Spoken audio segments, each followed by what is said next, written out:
Y'all tell me when you're ready.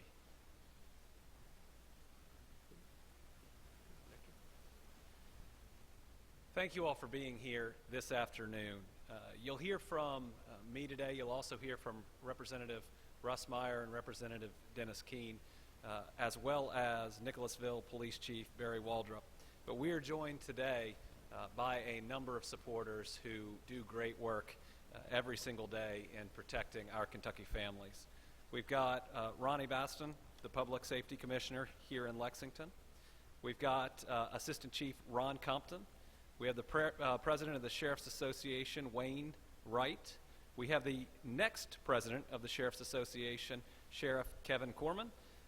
And again, we have Nicholasville's Police Chief, as well as a number of the hardworking folks out of all of their offices, without which we would not be able to fight this epidemic the way we do. Before I start, I want to tell each and every one of you all, as the dad of a 6- and a 7-year-old, how much I appreciate your work and how critical it is for the Commonwealth. I'm Andy Beshear, and I'm proud to serve as Kentucky's 50th Attorney General. I wanted to be Attorney General to better protect not only my own kids and my own family, but all Kentucky's children and all Kentucky families. And my office works towards that goal every day by following a 4-part mission: the prevention and prosecution of child abuse, better protecting our seniors from scams and abuse, seeking justice for victims of rape and sexual assault, and finding workable solutions to this drug epidemic. And make no mistake, it is an epidemic. Addiction knows no boundaries, and drugs do not discriminate. Every person in every community across this Commonwealth has been touched either directly or indirectly by the relentless scourge of substance abuse. My neighbors just down the street lost their son and my friend Celeste's brother to an overdose just under 4 years ago. My close friend in northern Kentucky in the last 2 years had his son, who could just as easily be my son, go from clean to addicted to recovery to dead. This story, my story, isn't unique. It's something that's been experienced by every single Kentuckian and continues to be. We are all worried about a friend, a family member, a neighbor that we've either lost or that we're worried about losing. This fact becomes more apparent every single day, and it only takes one bad batch of heroin, or more likely, fentanyl, to start a wave of overdoses and deaths. We've seen that wave. On August 15th, nearby Huntington, West Virginia, officials reported 27 overdoses in 5 hours. On August 24th, there were 12 overdoses, including 1 death, in the community of Mount Sterling. Just a week later, Louisville experienced at least 31 overdoses in a 36-hour period. These overdoses have all been linked to fentanyl. As shocking, disheartening, and tragic as these events are, they are not unique, and they are occurring every day. Kentucky has had 1,248 overdose deaths in 2015, 177 more than the year before. 28% of those deaths were attributed to heroin, but 34%, or more than 420 deaths, were a result of the powerful opioid fentanyl used either alone or with heroin. And we expect that statistic to skyrocket, because folks in my office and folks standing behind me will tell you that right now, these dealers of death on the street are telling us that it's more easy for them to secure and sell fentanyl than it is to find heroin. Fentanyl has taken over as the largest leading cause of death by overdose in this Commonwealth. It's 30 to 50 times stronger than heroin, which seems unimaginable. And trafficking is growing. I worry that 2 years from now, we're not going to be talking about a heroin epidemic. We're going to be talking about a fentanyl epidemic. And we're seeing even more potent, more deadly drugs than even that. Carfentanil, an opioid so powerful they use it to tranquilize large animals like elephants, has reached the United States and is creeping into Kentucky. Carfentanil, which is a fentanyl derivative, is 100 times more potent than fentanyl and 10,000 times stronger than morphine. And yet there are hundreds, even thousands of other related drugs that we either know about or don't know about yet related to fentanyl. The FDA states that they are aware of potentially 830 analogs or chemically similar versions of fentanyl, about 30 of which have already reached the Commonwealth. These drugs are so strong that 2 federal advisory committees have recommended the FDA authorize stronger maximum doses of life-saving naloxone. Let me tell you what that means. It means with the fentanyl overdoses we're seeing right now, it may take 2, 3, 4, or even more naloxone injections or Narcan sprays to bring that person out of addiction. If the EMS or the officer or the other first responder gets there, doesn't have that amount, that person dies. And for our hardworking officers, sheriff's deputies, and EMS workers who become exposed unintentionally to these substances because of the hard work they do, it presents an unacceptable risk. In a situation, in a word, our situation is scary. We as a community, as a state, as people of God, and as people who care about each other, must come together to find solutions to this crisis. It will take collaboration, unwavering commitment, and a diverse approach to end the tragic loss of life that we are seeing. We cannot fight over turf. We cannot fight over politics. We must be fighting for the lives of our children. We have to go after those who seek to profit from spreading this disease and from dealing death. And let there be no mistake. Folks who are dealing heroin, fentanyl, carfentanil, or more powerful drugs are dealing death. A storm is coming, a storm is here, and we must be prepared to deal with it in each of our Kentucky communities. This afternoon, Representative Russ Meyer from Jessamine and Fayette County and Representative Dennis Keene from Campbell County and Northern Kentucky and I, along with your Nicholasville Police Chief, presented a pre-filed bill aimed at curbing the influx of fentanyl and fentanyl derivatives and analogs in the Commonwealth at the Judiciary Interim Joint Committee meeting in Ashland. I believe this bill is critical in our attempts to address this epidemic. This afternoon, we'll present it to you. I'd first like to invite Representative Russ Meyer to the podium to talk about the details of that bill.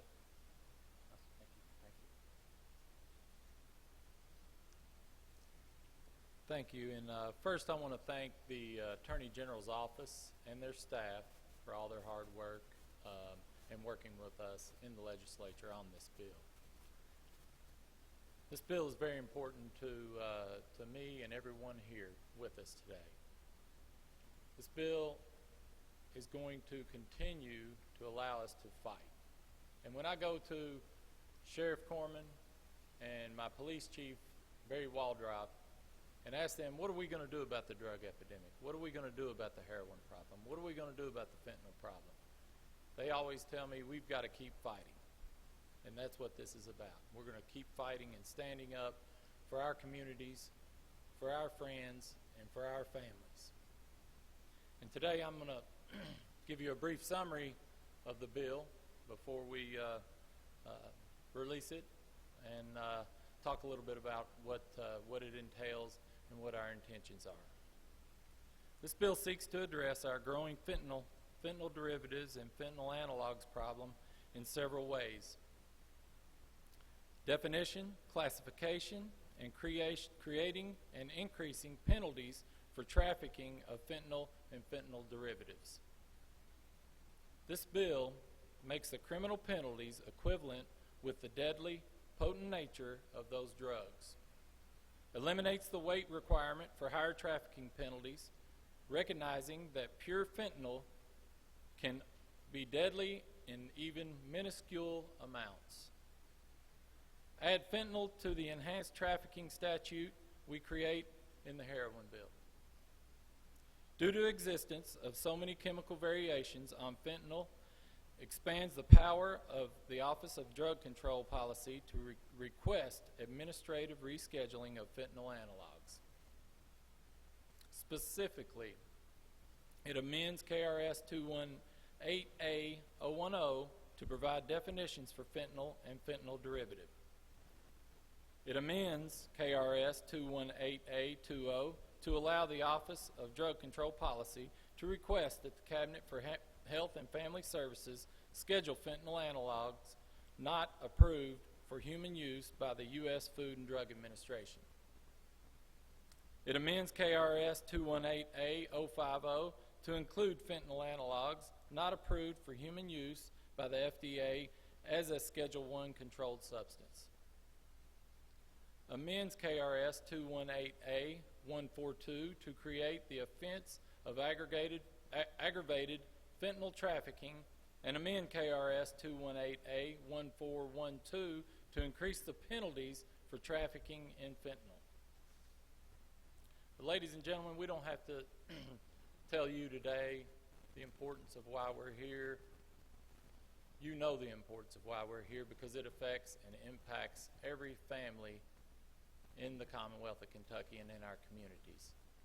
And it's time to get serious about it, and it's time to stand up and fight. Thank you very much. And I'll turn it over to Representative Keene, who has been a huge help and supporter. We've worked together on this bill, and he has some comments. Thank you. I want to thank you so much for being here today, and I want to thank Attorney Beshear for all the work that he's put into this, and also my colleague, Russ Myers. The people of Kentucky are crying for help, and that's what we hope this bill will help do. We'll bring some help and relief to the families that are suffering underneath the cloud of this fentanyl and heroin. To give you some kind of idea, something that shocked me the other day, Mayor Cranley of the city of Cincinnati said the #1 issue for the city of Cincinnati was the heroin epidemic, and he's exactly right. To give you an idea of how it's affected the 3 counties in northern Kentucky where I'm from, Boone, Kenton, and Campbell, since 2012, we've lost 663 people to overdoses of heroin and fentanyl. That's just entirely too many people in a small area of the state to lose. And we hope that this bill will start correcting some of that and make it much harder for these dealers to prosper in our region. Thank you so much.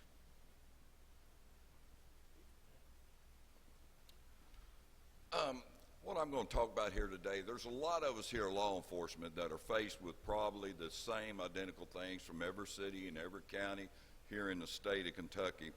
And one of the reasons I support this bill is we're struggling. And how are we struggling in law enforcement? We're going from overdose to overdose. And what happens is it's tying our officers up. It's making a long investigation to the point that we're trying to identify who sold the drugs to them, where they got the drugs, trying to take down the drug dealers. Then all of a sudden we're getting so many of these cases that that's all we're working on.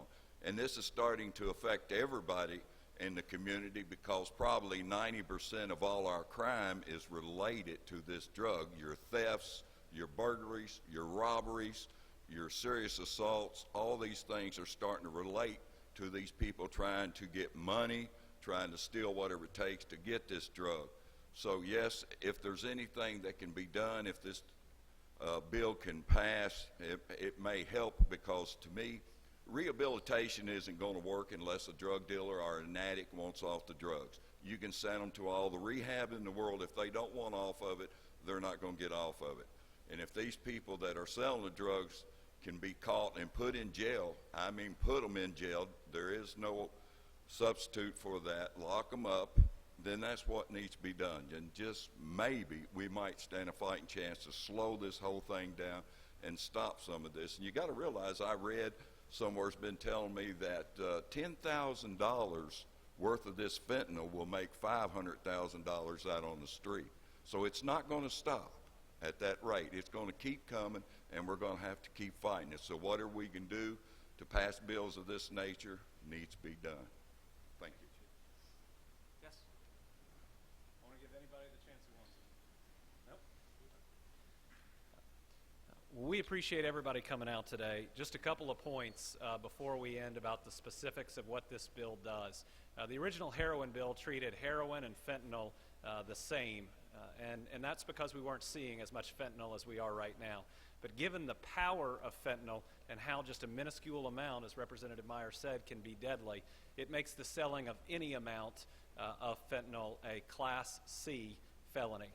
It takes more than 2 grams of heroin under the heroin bill to equal a Class C. But when you're talking about something 30 times or more stronger, those numbers don't work anymore.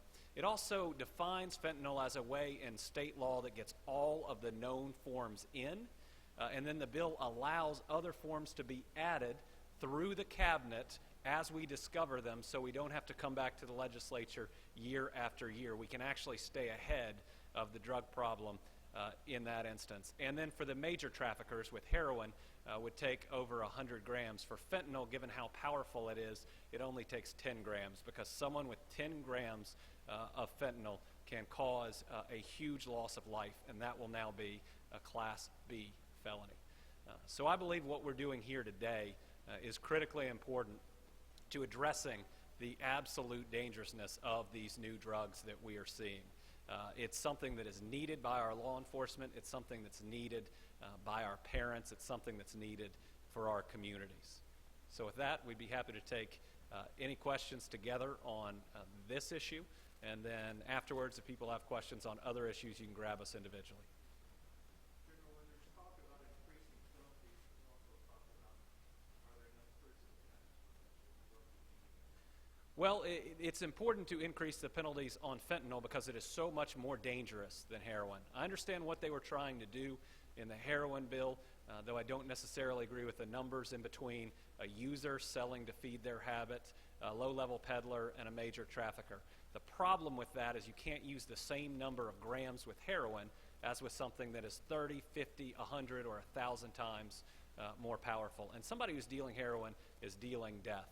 And in our justice system, that does require some significant punishment. So I believe that we will be able to fill those beds with this. And I believe our other endeavors that we're working on right now, like the Rocket Docket, which we have expanded in Kentucky, thanks to money from both the Attorney General's office and additional money from the administration, which we appreciate, that we're going to be able to move some low-level dealers of other substances into treatment.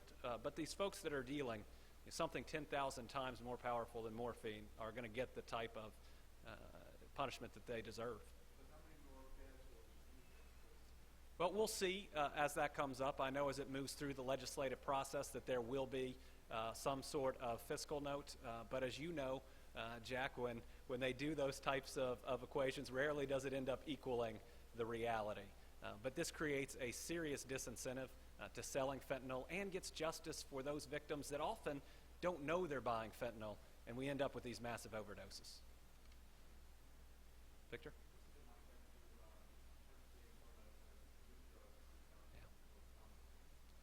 It's a challenge, and this bill does try to provide the authority with the cabinet through the administrative process to help us stay in front of those. But it's the greatest challenge that faces our Commonwealth, that not only are we facing the scariest drugs that we've ever seen, but we are facing a scarier drug every day and those that are on the horizon. It is truly the challenge of our times. Stopping the flow of these terrible substances, getting our friends and family members better that are suffering from addiction, and helping our kids never to try it in the first place. We live in a Commonwealth right now that sadly one mistake by a young man or woman can lead to a lifetime of addiction. And I think we owe it to my kids, to all of our kids, to do everything we can to try to change that status quo and to give them a world where by the time they get to high school or finish high school, they won't have been offered heroin, fentanyl, or carfentanil. All right. Well, thank you all very much. Sure. Some people say that this is more of a health problem than a criminal problem. At least the mayor, in his opinion. Do you see it as a health problem or a criminal problem? I think it's both, and it's an education problem too. On the health side, we have a number of people who are already struggling from addiction that made one or two bad mistakes, but we need to get them better and back with their families because recovery is an absolute critical component of addressing this drug epidemic. It gives us hope. Why? Because folks that have been through recovery, their kids are less likely to use and their kids' kids are less likely to use. I think everybody up here supports recovery, and we need a huge effort by our state in the next budget. But we also have to do everything we can to stop the flow of these drugs, to hopefully put less kids in the situation where they're faced with that one potential deadly mistake. And this is us doing what we need to on our end, on the enforcement end, and then also just recognizing how truly dangerous that fentanyl, carfentanil, and the rest are. Yes, ma'am. Yes.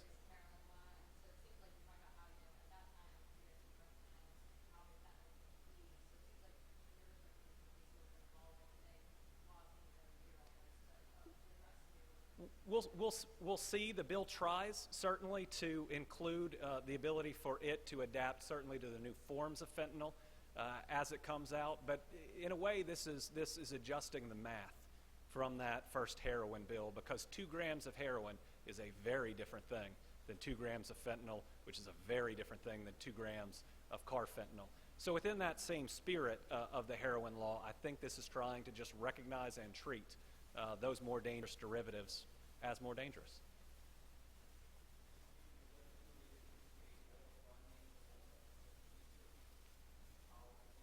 Oh, I'd love to. Yes.